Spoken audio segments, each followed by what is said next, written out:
Саламатсыз, құрметті көрермендерім. Бүгін борщ дайындаймыз. Капустаны алып, мен жарты капуста алдым. Соны турадық. Қатты үлкен емес, крупный емес, и мелко да емес. Турадық. Одан кейін чеснок турадым, бір зубчик. Сатып турадым оны барлығын.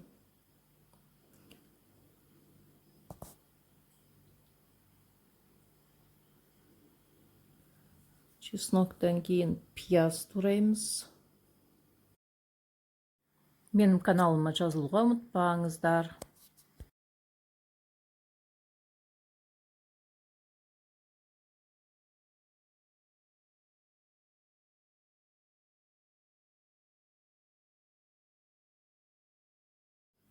Болгарский перец тураймыз одан кейін.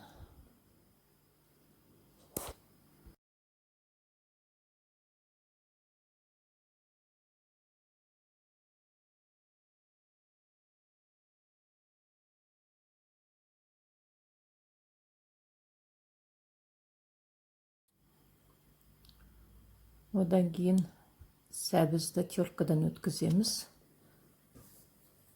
Үлкен жағынан теркасынан өткізіп, бәрін дайындап аламыз. Бәрін турап, дайындап, оған дейін сорпамыз дайын бола береді. Және мен бір картошка салам, мен кастрюлем үлкен емес. Картошканы мен қатты үлкен турамай, мен ұсақтап салғанды жақсы көрем картошканы, любой супқа. Сондықтан картошкамды осылай турап қоямын дайындап. Бәрін дайындап алғаннан кейін сорпамыз бәрі дайын болды. Соған енді капустамызды салып қайнатамыз. Капустамыз жұмсақ болғанша дейін қайнатып аламыз, жақсылап тұрып. Сорпамыздың дәмін көреміз, тұзы қалай екен.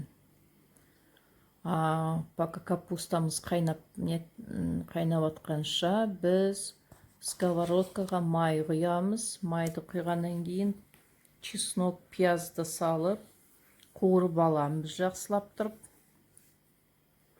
Аздап қуырып,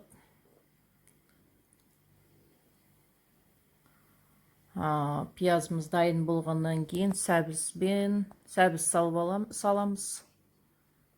Бірге қуырамыз сол сарымсағымызбен. Жақсылап қуырамыз. Барлығын кезектесіп салам негізінде. Пияз, морковка, барлығын. Болгарский перец солай. Морковкамыз қаттылау болады ғой, сондықтан кезектесіп саламыз. Енді болгарский перец салып қуырамыз жақсылап. Қуырылғаннан кейін томатный паста саламыз. Томатный паста 2 столовый ложка, 2 ас қасық саламыз.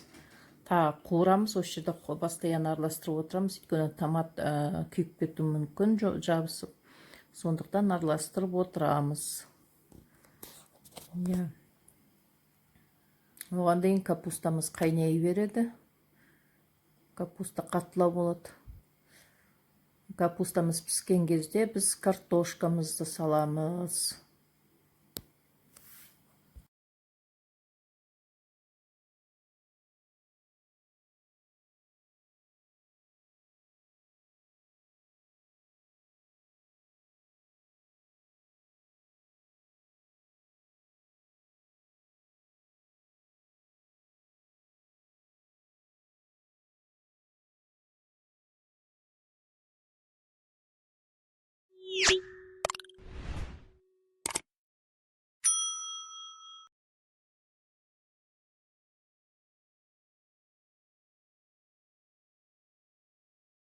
Картошкамыз дайын болғаннан кейін, піскеннен кейін картошкамыз, біз зажаркамыз саламыз.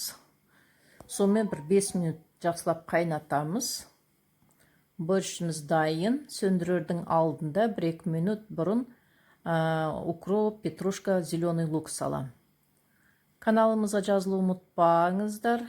Әрдайым әр рецептімді салып отырамыз. Қазақша контентті қолдайық. бәріне ас болсын.